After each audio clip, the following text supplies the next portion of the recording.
प्रिय आत्मन, आपके भीतर बैठे परमात्मा को नमन करती हूँ। मेरे जीवन में आए हुए समस्त महान उपकारियों के उपकारों को याद करते हुए उन सभी महान दिव्य उपकारियों के चरणों में वंदन नमन प्रणाम करती हूँ। प्रिय आत्मन, लोभ को पाप का बाप कहा। लोभ को पाप नहीं कहा। क्या बोला? पाप का बाप। लोभ से इंसान की इतनी दुर्गति होती है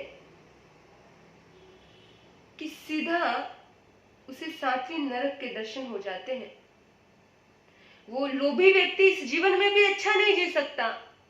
इस जीवन में भी लालसा हाय हाय उसके जीवन में लगी रहती है। वो एक पल भी सुकून की जिंदगी नहीं जी सकता।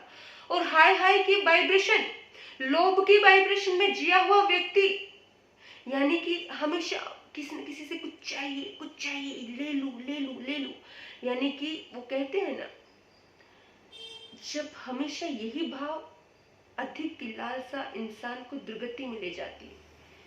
इंसान और मिल जाए, और जब अधिक हो जाता है उसके पास, तो उस अधिक को ढकने में, संभालने में उसके दिन रात की नींदें गायब हो जाती है। इस जीवन में भी वो सुखी नहीं रह पाया, और अगला जन्म तो कहाँ सुखी। मम्मन सेठ को याद करो, कितनी दौलत थी, कितनी धन दौलत, इस जन्म में अच्छे से खाया नहीं, खिलाया नहीं, संभाल करके, कहते ना, खोदत चूहे मर गए, मौज ली भुजंगियों ने। संभाल करके रखते रहे, और एक दिन मर गए उसी लालसा में। एक किसी संत को बहुत ज्यादा लोभ था, मोह था अपनी चादर के प्रति। वो किसी को छूने नहीं देता था। उस चादर से, सिर्फ एक चादर, कहते हैं मरने के बाद वो संत की गति कीड़े की बनी। वो उसी चादर में कीड़े के रूप में जन्म लिया उसने। ये होती है गति बिगड़ जाती है।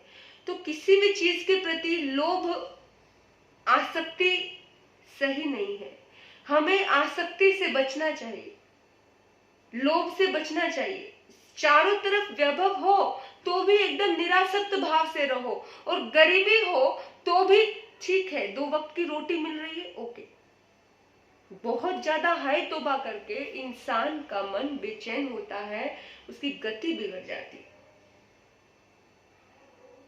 एक राजा के पास एक बहुत ज्यादा गरीब व्यक्ति पहुंचा। उसने सुना था कि जो राजा को सुबह सुबह दुआ देता है, मंगल कामनाएं देता है, तो राजा उसको मुंह मांगा इनाम देता है। वो जो मांगता है राजा उसे देता है। तो किसान गया उनके पास, राजा को प्रणाम किया। फटे हाल थे किसान के, बहुत गरीब था। उसने जाकर के कहा, महाराज, मैं आपको दुआ देने आया हूँ, मंगल कामनाएं देने आया हूँ, और उसके बदले आप मुझे कुछ देंगे। बोला, क्या चाहिए? मांग लो जो मांगना है। उसने कहा कि मुझे थोड़ा सोचने का समय दो। वो सोचने लगा, 1 घंटा हो गया, 2 घंटे हो गए, वो कुछ निर्णय नहीं ले पाया कि उसे कितना चाहिए। वो सोचता रहा, इतना मांग लूं, पर उसके मांगने की कोई सीमा नहीं समझ आ रही थी उसको। लोभ सीमा नहीं सोच पाता। लोभी व्यक्ति ऐसे ही होता, उसकी मर्यादा नहीं होती, उसकी सीमा नहीं होती। तो राजा ने खुद कह दिया कि भाई, तुम नहीं सोच पा रहे हो तो चलो मैं ही बोल देता हूं। तुम ऐसा करो, तुम कहते हो कि तुम्हारे पास कुछ भी नहीं है, तुम बहुत गरीब हो, ऐसा करो कि तुम सुबह सूर्य उदय से लेकर के सूर्य अस्त तक जितनी जगह नाप लोगे, जितनी दूर तक नाप करके वापस मेरे पास आ जाओगे, उतनी दूर तक की जगह तुम ले लेना, वो तुम्हारी होगी। तुम उस पे खेती करना, तुम उस पे घर बनाना, तुम जो मर्जी कर सकते हो। तो वो तो उसका मन तो उछल पड़ा, बोला सच में? बोला हाँ। सुबह उठा, दौड़ रहा है, दौड़ रहा है, दौड़ रहा है, दौड़ता जा रहा है, दौड़ता जा रहा है, दौड़ता जा रहा है, दौड़ता जा रहा है, दौड़ते दौड़ते दौड़ते दौड़ते उसे भूल गया कि उसको वापस भी आना है। याद रखना मेरे बंधुओं, हम इतना दौड़ रहे हैं, इतना दौड़ रहे हैं जिंदगी में कि हमें भूल जाता है कि इतना हमने फैलाव कर लिया, इतना फैलाव कर लिया, हमें वापस भी जाना है। हमें इस दुनिया से वापस भी जाना है, लौट करके जाना है। हमारा घर ये नहीं है, भूल जाते हम। वो भूल गया और जैसे उसे याद आया, ओ हो इतना बड़ा रास्ता दोबारा पार करना है, राजा के पास भी पहुंचना है, अब क्या करूं? तब जाकर के वो मुड़ा, दूरी बहुत लंबी थी। दौड़ा दौड़ा दौड़ा दौड़ा दौड़ा दौड़ा, उसके हाथ पैरों में ताकत खत्म हो गई, पसीने छूट पड़े, प्यास इतनी लग रही है, भूख लग रही है, चक्कर आने लगे। वो बिल्कुल आधे में भी नहीं पहुंच पाया और उस धड़ाम से मूर्छित होकर गिर गया। गिरते ही उसके प्राण पखेरु उड़ गए और सब खत्म हो गया। जितनी दौड़ लगाई थी, उस दौड़ का 1 इंच जमीन भी उसके काम नहीं आई, अपितु उस दौड़ के चक्कर में वो खुद खत्म हो गया। ये बात राजा को पता चली।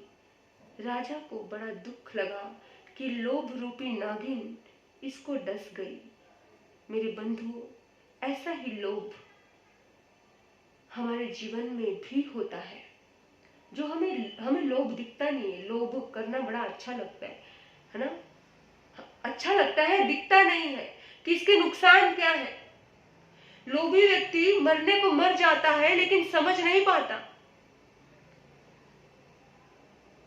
हमें एक किस्सा सुनकर दुख हो रहा होगा कि समझदारी से टाइम का मैनेजमेंट करके वो पहुंचता, वो आता, वो जीवन बच सकता था। लेकिन हम कहाँ टाइम का मैनेजमेंट करके जिंदगी को जी रहे हैं। हम भी तो ऐसे ही लोभ में, मोह में, क्रोध मान माया लोभ में, इसमें ही उलझे पड़े हैं। काम में, विकार में इतना उलझे पड़े हैं, हमें कहाँ अपनी आत्मा की शक्ति को जागृत करने का अवसर मिल रहा है। मिले भी समझ भी नहीं आता है। दौड़ते जाते दौड़ते जाते दौड़ते जाते हैं, लौट करके आना भूल जाते हैं, भूल जाते हैं। बहुत भागे, बहुत दौड़े, मगर क्या लक्ष्य पाया है।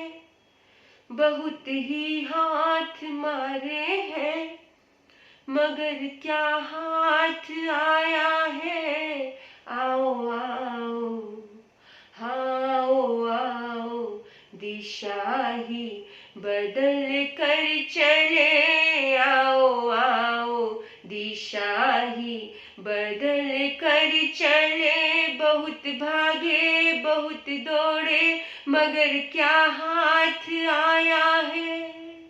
मेरे बंधु, दौड़ने वाले को, बाहर की दौड़ दौड़ने वाले को, दुनिया की दौड़ में दौड़ने वाले को, दुनिया की होड़ में दौड़ने वाले को कभी कुछ हाथ नहीं आता है। बस उसका जीवन ऐसे ही उस किसान की भांति खत्म हो जाता है और बस उसके ऊपर बड़ा ऐसा उसकी नासमझी पर दर्द आता है। ऐसा ही दर्द हमारे महान पुरुषों को हमारे ऊपर आता है कि हम दौड़ते जा रहे हैं। हम जिंदगी में कुछ एक ऐसे कार्य करके जाएं जिस कार्यों से हमारी आत्मा का उत्थान हो, कल्याण हो। आपने मुझे सुना, आपके भीतर बैठे आत्मा को, परमात्मा को नमन करती हूँ। ओम शांति, ओम शांति।